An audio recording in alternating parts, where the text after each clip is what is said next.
Sino nga ba mga teams na yamado sa Seniors Basketball Tournament ngayong Season 77?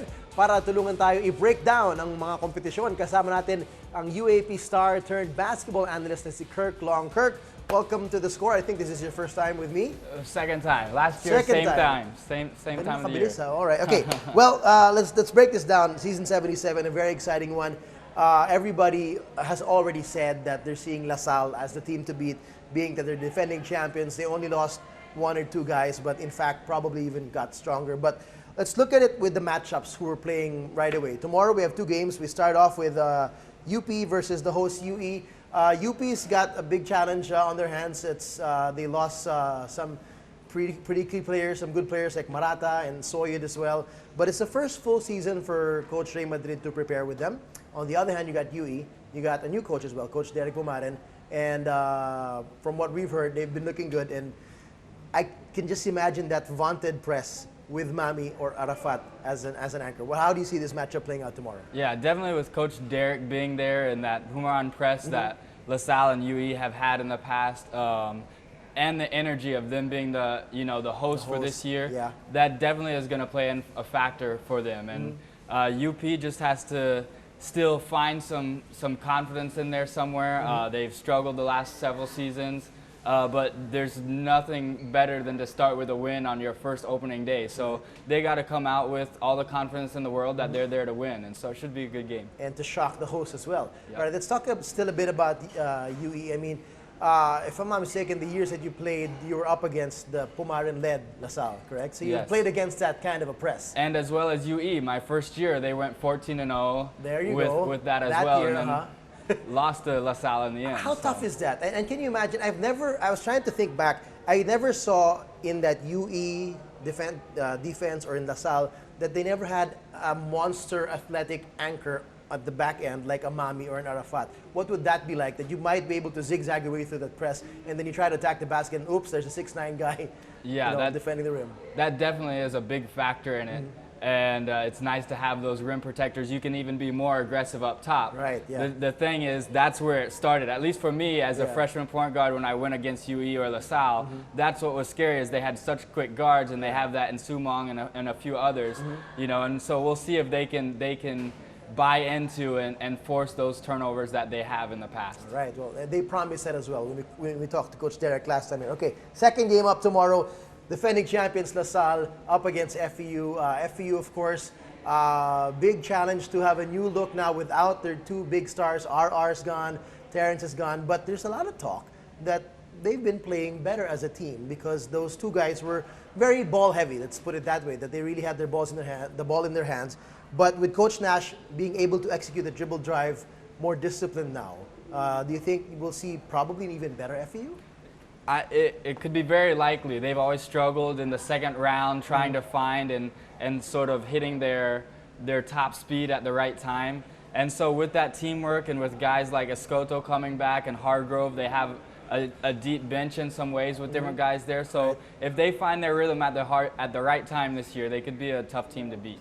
What's it like for LaSalle winning a championship last year on a year that they and not a lot of people expected them to go that far?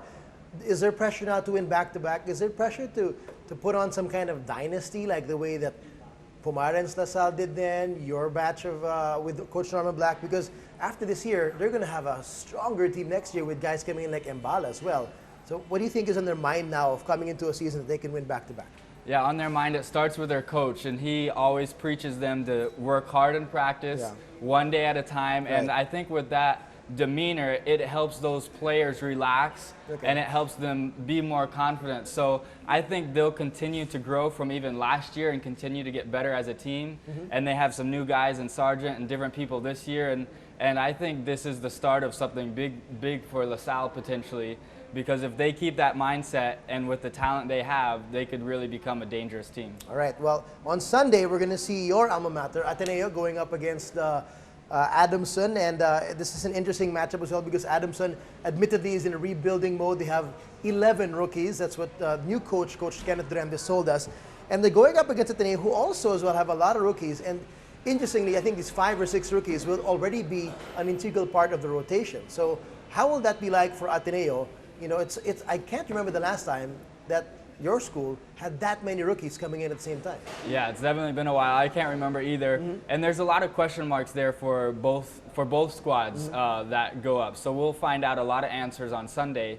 But with Coach Kenneth coming in, you know, and his fellow staff members, how will they be able to embark down this new road with Adamson, and with all the rookies on both sides, how will they respond to the pressure of the UAAP and the big games? And so these are two of the smallest teams in the UAAP. I think they're going to play a lot of run and gun, get shots up early, try to beat teams offensively down the floor. So it should be an exciting game nonetheless. Should be fun for sure. Okay, and closing the weekend, we're going to see, of course, NU versus USC. These two teams really took a big blow. One lost a guy named Jerick Tang. The other one lost a couple guys. One guy named Ray Parks and Emmanuel Embe.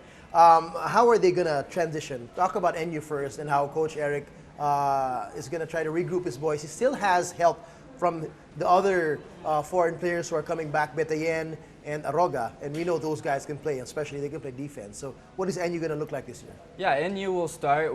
Coach Eric will preach his defense, and they've always bought into that team, and so we'll just see how that chemistry without Parks and Embe on the floor, you know, where they can pick up from, because confidence will be a big thing for those guys also. And a lot of them will have the chance now to step under the light, into the light, which they haven't the last couple of years, and we'll see who shines bright among that team. Interesting scenario for UST. They were runner-ups last year, and they still believe they can compete. They definitely have a solid front line still with Abdul, Ferrer, and Mariano there. But they have a new coach. It's going to be awkward to see UST with that same spirit, but without Coach Pidore and Cho on the sidelines. So what this is going to be like, you think, for Coach Bong de la Cruz? Although I know he's been there. He's been in the system with them for quite some time. But what's it going to be like with a new system coming in, with this team that has been doing well?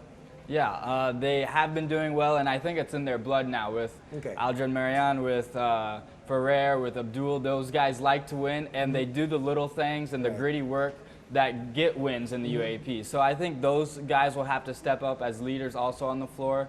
But yeah, with Coach Bong, he has a lineup in there. He's going to have to figure out how to get it to Kareem down inside. He's great in the post, and he's been tough to stop the last couple years. And if they start there and start clicking in other places, then they could eventually make the run back to the Final Four and try to get to the finals for the third time in a row. All right. Well, very exciting, these matchups indeed for the opening weekend. I'll see you as the games get underway. Thanks, Kirk. We'll see you around. Thanks.